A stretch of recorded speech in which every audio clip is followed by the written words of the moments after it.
Hi, my name is Dr. Ryan Selinger. Today we will be performing a veneer replacement procedure. Smile for us. So we'll be getting in here and we'll be changing the 6 anterior veneers. Here we have some space between the teeth, and that's created by a little bit of a recession of the gum. And what that creates is what's referred to as a black triangle. So oftentimes you'll see in pictures a black triangle between the teeth, and it's not so attractive. So what we can do is, in the new veneers, we'll actually adapt the veneer so that you won't see that black triangle. What we're doing now is we are preparing the mouth for the removal of the old veneers.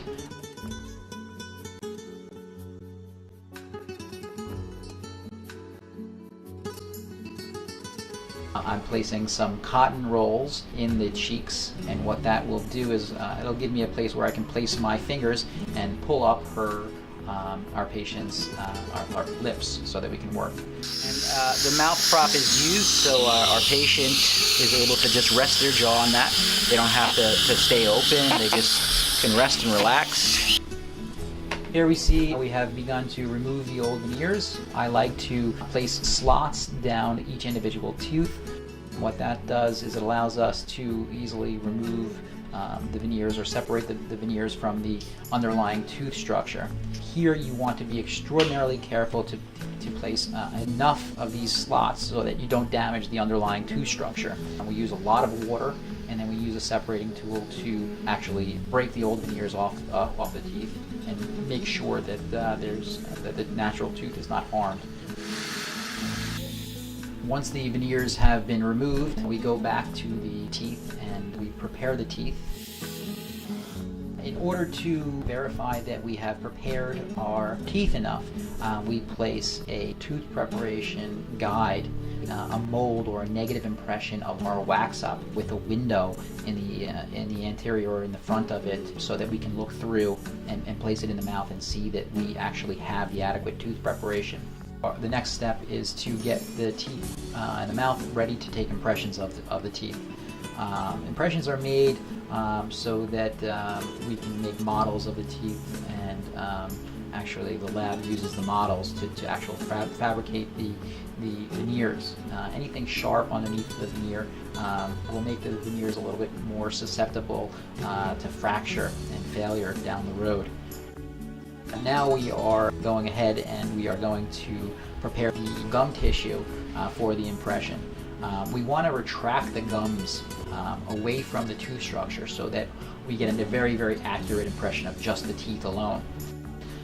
The next thing I like to do is to place a substance called X-Bacil. And what the X-Bacil serves to do is a clay-like substance. It acts to further push the gum tissue down, and if there's a little bit of bleeding in the gum tissue, it also eliminates the bleeding. Once we have retracted the tissue, what I like to do is make sure our custom tray fits. What I like to do in all of these types of cases in which we're doing veneers or a full mouth rehabilitation is to fabricate a custom tray for our patients. The impression is probably one of the most important aspects of the day, because that is where we transfer what we've done in the mouth to the model. So we'll try in our custom tray, make sure that fits perfectly, and we're able to get the tray in and out of the mouth quickly. The next thing we will do is to use a syringeable impression material, and that gets syringed on the margins, again, to ensure that we have a very, very accurate impression of the margin. The margin is the area where the actual veneer meets the tooth structure, and that's kind of the most important aspect of the veneer. So that's going to be very, very important to capture in our impression. Now the impression stays in the mouth for approximately 5 minutes.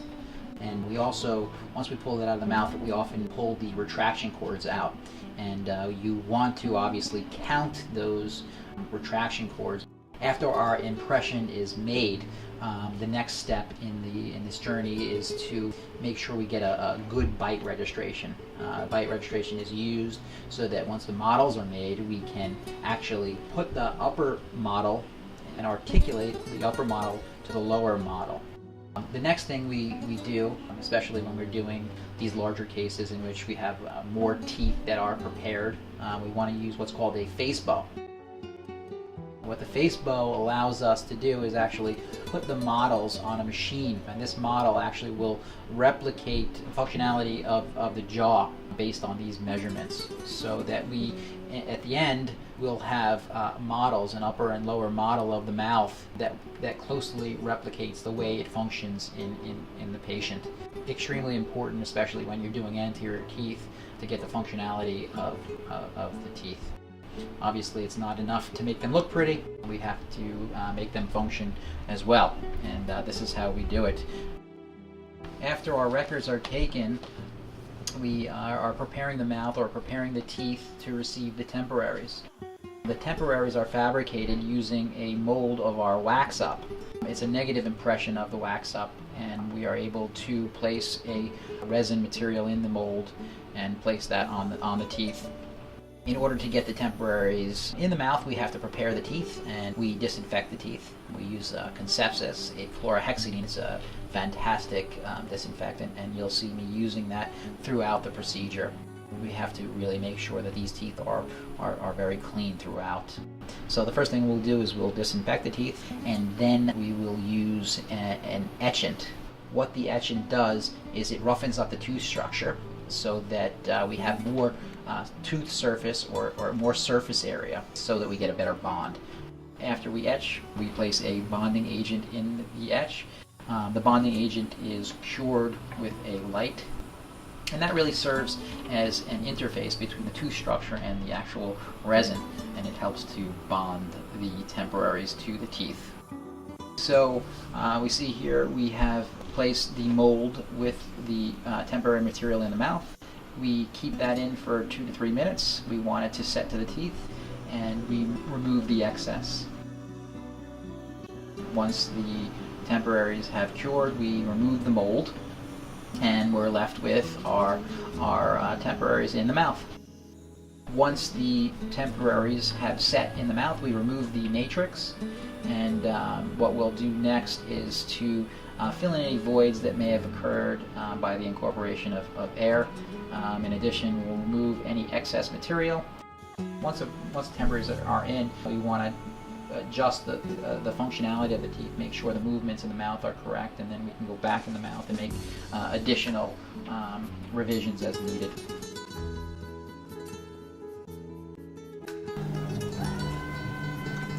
Open mouth, open, normal.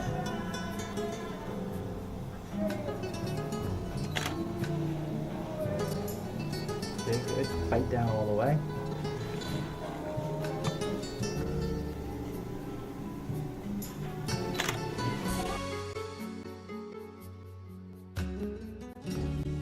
So the second day is a matter of getting the veneers to fit properly. There's a lot to do on this second day, so if we don't like something, they can go back in the oven, they can be reshaped. Anything that needs to be done can be done here in the office. The beginning of the second day starts with the removal of our temporaries, and again, the temporaries come out in a similar fashion to the old veneers. We place a slot down the middle of each individual tooth, and we are able to place a separator between the teeth, and actually the temporaries just flake off. They come off pretty easily. Here we see we are fitting each individual tooth. We do this one at a time, and what we are looking here for is to make sure that our margins are meticulous, that they're very, very smooth, and that there's no spaces between the tooth structure and the actual veneer. In addition to that, we want to make sure that our contacts between each individual tooth is appropriate and is tight. So we place a piece of articulating paper. It's essentially a carbon paper that goes between the veneers, and it will mark the veneer if the contact is too tight. We get them adjusted properly, make sure our contacts are perfect, make sure our margins are perfect, there are no gaps between the tooth structure and the actual veneers. And then it's just a matter of cementation. We are going to cure our bonding agent to the tooth, and each tooth gets cured for 10 seconds. Once both the tooth structure and the veneers are prepared, they are placed in the mouth. I will have my assistant hand me the 2 central teeth first and work my way down the sides. This way we ensure that everything is seated properly. And once they are all 6 veneers, in this particular case, all 6 veneers are placed down, what I want to do is to remove the excess cement, and that I use some floss, and I run the floss through each individual tooth, making sure that we remove as much of the cement as possible. Once all of the teeth have been seated in the mouth with the cement, what we do is we actually hold down an individual tooth and actually light cure that individual tooth to ensure that that particular tooth is seated properly and that no other tooth at that same time is being cured. Once we have cemented and light cured all of the teeth, each individual tooth needs to be cured for approximately 60 seconds so that we know for sure that all of the veneers are fully set and the cement is set. Once all our veneers are fully seated, we go ahead and we make our bite adjustments. We're checking for functionality, making sure that our teeth are functioning properly, and then we'll go ahead and polish the undersurface of the teeth. And that's basically it. Basically, the veneers are in, they are adjusted, the excess cement is removed, and then we have a final chance to make sure we like them. The next thing we see here is our before and after pictures. We can see that we were able to successfully remove the black triangles. We brought the teeth up a little bit higher to cover some of the recession, and we accomplished a nice natural white smile, which is what the patient was looking to achieve. That concludes the veneer replacement procedure. Again, my name is Dr. Ryan Selinger. For more information, you can find us at www.wallstreetsmiles.com.